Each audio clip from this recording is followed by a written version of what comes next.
Sa Pilipinas, ang pagpasok ng bagong taon ay hindi lamang isang paglipas ng oras o pagdating ng petsa sa kalendaryo. Ito ay isang sagradong panahon ng pag-asa, pagninilay at mga tradisyon. Kahit na modernisado na ang ating lipunan, malalim pa rin sa puso ng maraming Pilipino ang mga pamahiin o paniniwala tuwing sasapit ang Enero 1. Ang mga pamahiing ito ay hindi basta kwento lamang. Ayon sa mga antropolohikal na padaalal, ang mga ritual at paniniwala ay nagsisilbing paraan ng pagpapahayag ng kolektibong pag-asa, kontrol sa kawalan ng katiyakan, at pagbibigay halaga sa kulturang nag-uugnay sa atin sa ating mga ninuno. May mga paniniwala na nagpapahiwatig na kung hindi susundin, maaring magdala ito ng malas o kawalan ng swerte sa buong taon. Subalit, mahalagang kilalanin rin ang pagkakaiba ng pamahiin at psikolohikal na epekto ng paninimala sa isip at kilos ng tao. Ang Pilipino, bilang isang taong may malalim na kakayahang magbigay kahulugan sa mga simbolo at ritual, ay naniniwala na ang unang araw ng taon ay maaaring magtakda ng daloy ng swerte, kalusugan at kabuhayan. Sa video na ito, tatalakayin natin ang 6 na bagay na ipinapayo ng tradisyon na iwasan sa unang araw ng bagong taon. Hindi upang takutin, kundi upang maunawaan ang pinagmulan ng mga paniniwalang ito at ang epekto nito sa ating buhay ngayong 2026. Una, huwag magwalis o maglinis sa umaga. Isa pang kilalang pamahiin sa Pilipinas ay hindi dapat magwalis o maglinis sa unang araw ng bagong taon. Sinasabihin kapag ikaw ay nagwalis sa unang araw para itong pagwalis o pag-aalis ng swerte at kayamanan mula sa bahay. Ang paniniwalang ito ay may mga ugat sa tradisyonal na pananaw na ang bagong taon ay panahon ng pag-aanyaya sa swerte at biyaya, kaya hindi dapat itong ilihis. Kahit na walang ebidensyang siyentipiko na magdudulot ng aktwal na pagkawala ng swerte ang pagwalis, ang ganitong pamahiin ay nagpapalakas ng ideya ng positibong ritual at intensyon. Sa maraming Pilipino, ang pag-iwas sa pagwawalis ay simbolo ng paggalang sa bagong simula at pagnanais na mapanatili ang kabutihan sa loob ng tahanan.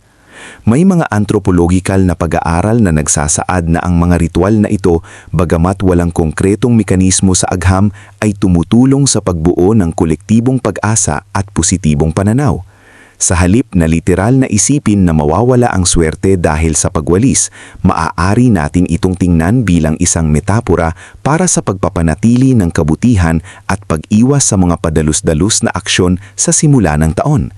Ang unang araw ay panahon din ng pahinga at pagbibigay diin sa kapayapaan ng isip at tahanan.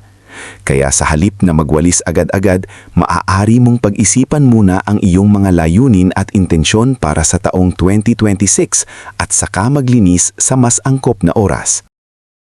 Pangalawa, huwag maghugas ng buhok o maligo agad. Ang paniniwala na hindi dapat maghugas ng buhok o maligo agad sa unang araw ng bagong taon ay malalim ang ugat sa kulturang Pilipino. Ayon sa tradisyon, ang pagligo kaagad sa Enero 1 ay sinasabing naghuhugas ng swerte, bihaya at magandang kapalaran para sa buong taon. Bagamat walang direktang ebidensyang siyentipiko na nagpapatunayan na ang pagligo ay nakakaapekto sa swerte, may mga pag-aaral sa psikolohiya at antropolohiya na nagpapakita na ang mga ritual na may simbolikong kahulugan ay may positibong epekto sa pag-iisip, emosyon at asal ng tao.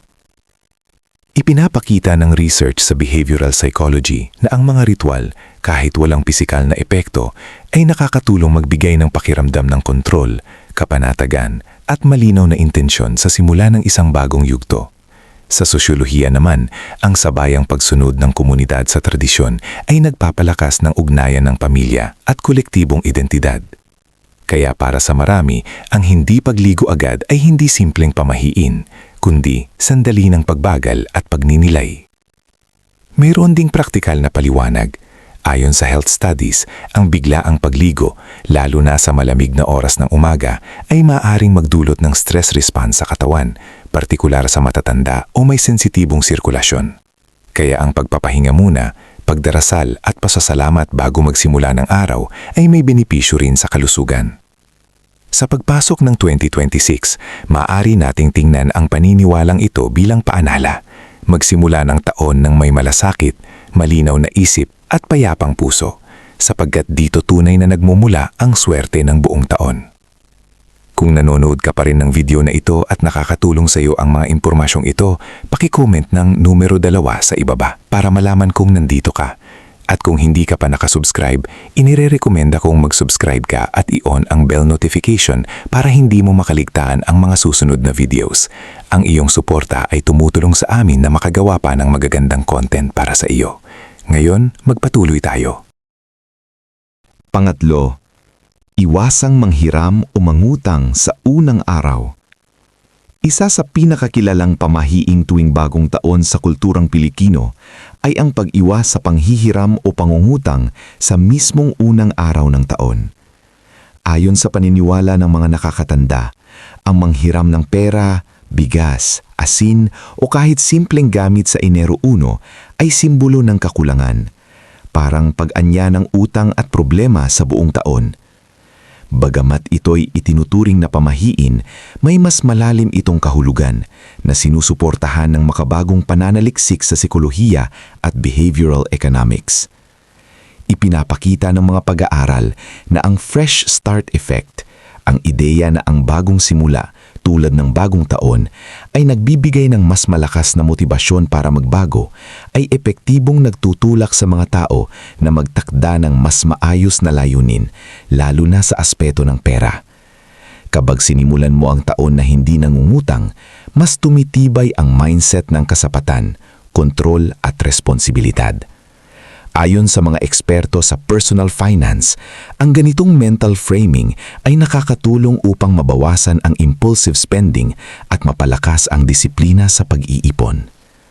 Sa mga pamayanang Pilipino, ang bahay na nanghiram o nagpautang sa unang araw ay minsang tinuturing na nahatak ang swerte. Ngunit sa mas praktikal na pananaw, ang ganitong kolektibong paniniwala ay nagsisilbing social reminder para maging handa bago matapos ang taon, mag-ipon, maghanda ng pagkain at ayusin ang budget. Sa ganitong paraan, ang pamahiin ay nagiging cultural nudge na humuhubog ng positibong gawi sa pananalapi, hindi dahil sa takot, kundi dahil sa pagnanais ng katatagan. Mahalagang tandaan na walang siyentipikong ebidensya na nagsasabing literal na nagdadala ng malas ang pangungutang sa Enero 1. Gayunpaman, malinaw sa pananaliksik na ang mga simbolikong kilos sa simula ng taon ay may malaking epekto sa ating pag-uugali sa mga susunod na buwan. Kaya sa pagpasok ng 2026, ang pag-iwas sa pangungutang ay hindi lamang pagsunod sa tradisyon. Ito ay isang matalinong hakbang tungo sa mas maayos na pamamahala ng pera, mas malinaw na layunin at mas matatag na kinabukasan. Pang-apat, iwasang magbilang o magkwenta sa unang araw ng taon. Isa sa pinakakilalang pamahiing tuwing bagong taon sa kulturang Pilipino ay ang pag-iiwas sa pagbibilang ng pera o agarang pagkwenta ng kabuuang yaman sa unang araw ng taon.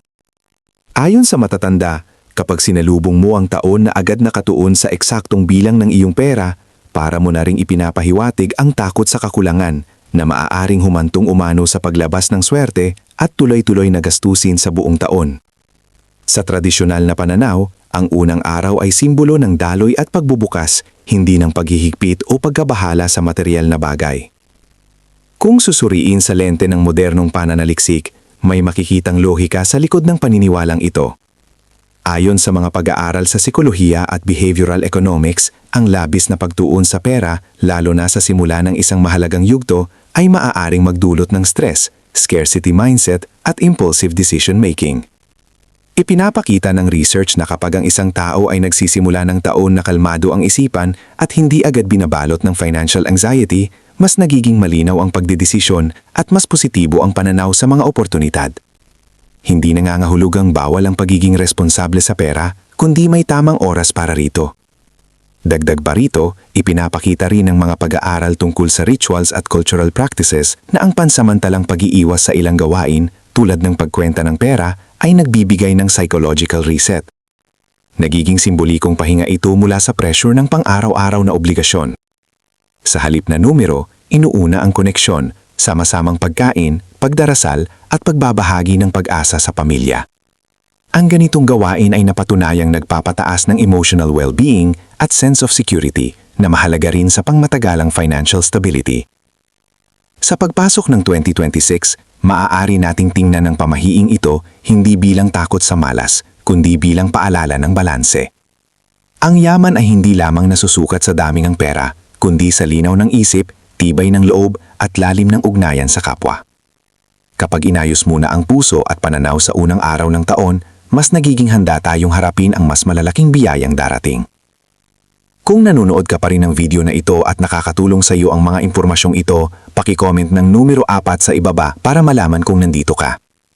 At kung hindi ka pa nakasubscribe, inirekomenda kong mag-subscribe ka at i-on ang bell notification para hindi mo makaligtaan ang mga susunod na videos. Ang iyong suporta ay tumutulong sa amin na makagawa pa ng magagandang content para sa iyo.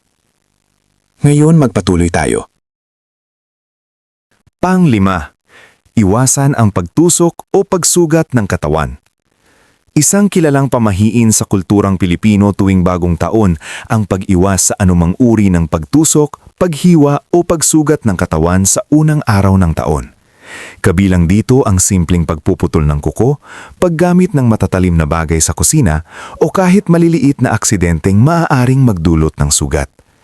Ayon sa paniniwala ng matatanda, ang pagdurugo sa unang araw ng taon ay sumisimbolo ng pag-agos palabas ng swerte, lakas at biyaya sa mga susunod na buwan. Bagamat itinuturing itong pamahiin, malalim ang ugat nito sa pagnanais ng mga Pilipino na magsimula ng taon ng buo, ligtas at walang kapahamakan. Mula sa pananaw ng agham at pananaliksik, may luhikal na paliwanag kung bakit nabuo ang ganitong paniniwala. Ayon sa mga pag-aral sa Public Health at Behavioral Science, mas mataas ang posibilidad ng aksidente at sugat pagkatapos ng mga pista at pagdiriwang dahil sa pagod, kakulangan sa tulog at minsan ay labis na pagkain o pag-inom. Ipinapakita ng pananaliksik na ang simpleng sugat kapag napabayaan ay maaaring mauwi sa impeksyon lalo na kung mahina ang resistensya ng katawan. Kaya't ang paalala na mag-ingat sa unang araw ng taon ay isang praktikal na gabay para sa kalusugan, hindi lamang isang simbolikong paniniwala. Sa aspeto naman ng sikolohiya, napatunayan sa mga pag-aral na ang paraan ng pagsisimula ng isang taon ay may epekto sa mindset ng isang tao. Kapag sinimula ng taon ng maingat at may malasakit sa sarili, mas tumataas ang antas ng self-awareness at disiplina. Ang pag-iwas sa pagsugat ay nagiging paalala na pahalagahan ang sariling katawan, isang prinsipyong sinusuportahan ng modernong wellness research na nagsasabing ang self-care rituals ay nakakatulong sa pangmatagalang kalusugan at emosyonal na katatagan. Sa pagpasok ng 2026, ang pamahiing ito ay maaaring tingnan hindi bilang takot sa malas, kundi bilang paanyaya na maging mas maingat, mas responsable at mas mapagmahal sa sarili. Ang tunay na mensahe nito, kung iingatan mo ang iyong katawan sa unang araw ng taon, mas malaki ang tsansang iingatan mo rin ang iyong kalusugan sa buong taon. Isang simpleng paalala, mulit may malalim na saysay. Pinagtagpo ang tradisyon at agham para sa mas mabuting simula. Pang-6. Huwag magsuot ng itim o madilim na damit. Isa sa pinakakilala at patuloy na sinusunod na pamahiin tuwing bagong taon sa Pilipinas ay ang pag-iwas sa pagsusuot ng itim o madilim na damit sa unang araw ng taon. Sa halip, hinihikayat ang pagsusuot ng makukulay na kasuotan, lalo na ang pula, dilaw, berde at mga damit na may bilog o polka dots na itinuturing na simbolo ng kasaganaan, swerte at masiglang daloy ng enerhiya. Sa kulturang Pilipino, ang kulay ay hindi lamang palamuti. Ito ay may malalim na kahulugan at emosyonal na koneksyon sa pag-asa at bagong simula. Ang itim at madidilim na kulay ay karaniwang iniuugnay sa pagluluksa, seryosong pangyayari o pagtatapos, kaya't iniiwasan ito sa panahong ang layunin ay magbukas ng masaya at masaganang kabanata ng buhay.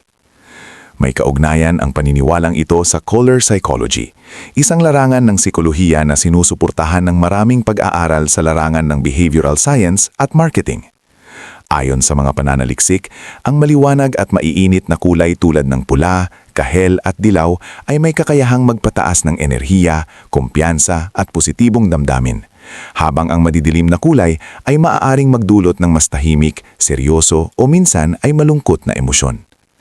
Bagamat walang siyentipikong ebidensya na ang kulay ng damit ay direktang nakakaapekto sa swerte, malinaw sa pananaliksik na ang ating isinusuot ay may impluensya sa ating mood, self-perception at social interaction, isang konseptong kilala bilang enclothed cognition. Sa praktikal na pananaw, ang pagsusuot ng makukulay na damit sa unang araw ng taon ay nagsisilbing mental at emosyonal na paghahanda. Kapag magaan ang pakiramdam at positibo ang disposisyon, mas nagiging bukas tayo sa oportunidad, mas maayos makitungo sa kapwa at mas motivated harapin ang mga hamon ng bagong taon. Sa konteksto ng kulturang Pilipino, kung saan mahalaga ang sama-samang pagdiriwang, handaan at masayang salusalo, ang makulay na pananamit ay nagiging visual na pagpahayag ng pag-asa at pagkakaisa. Sa pagpasok ng 2026, ang pag-iwas sa itim o madilim na damit ay hindi lamang simpleng pamahiin, kundi isang simbolikong hakbang patungo sa mas baliwanag na pananaw sa buhay. Sa pagpili ng makukulay na kasuotan, para na rin nating sinasabi sa ating sarili at sa mundo na handa tayong yakapin ang bagong simula, may saya, may pag-asa at may positibong pananaw sa hinaharap. Pangwakas na kaisipan. Ang mga pamahiin at tradisyon na nabanggit natin tungkol sa unang araw ng bagong taon ay malalim ang pinagmulan sa kulturang Pilipino. Hindi man lahat ay may direktang basihan sa agham, ang mga ito ay naglalarawan ng isang mas malawak na pangangailangan ng tao upang magkaroon ng kontrol, pag-asa at positibong pananaw sa simula ng isang bagong yugto. Ayon sa mga pag-aaral sa antropolohiya at psikolohiya, ang mga ritual at paniniwala mula sa iwas pangungutang hanggang sa pagpili ng kulay ng damit ay may kakayahang pagtibayin ang ating kaisipan at emosyon sa pagharap sa mga hamon at pagkakataon ng buhay. Sa halip na tingnan ang mga pamahiin bilang takot o superstition lamang, maaari nating itong ituring na kulturang lente na nagpapalalim ng ating pag-unawa sa kung paano natin binibigyang kahulugan ang swerte, biyaya at tagumpay. Ang tunay na kapangyarihan ng paniniwala ay hindi nasusukat sa literal na bisa nito, kundi sa kung paano nito hinuhubog ang ating pananaw, kilos at determinasyon. Sa pagpasok ng 2026, ang mahalaga ay hindi ang pag-iwas sa 6 na bagay dahil sa takot, kundi ang pagpapasya na simulan ang taon ng may positibong intensyon, malasakit sa sarili at kapwa at malusog na pag-iisip. Ang bagong taon ay hindi lamang tungkol sa paglipas ng oras. Ito ay tungkol sa pagbibigay sigla sa ating mga pangarap at pagpapahalaga sa mga ugnayang nagbibigay kulay sa ating buhay. Maligayang bagong taon at naway maging masagana at makahulugan ang inyong 2026.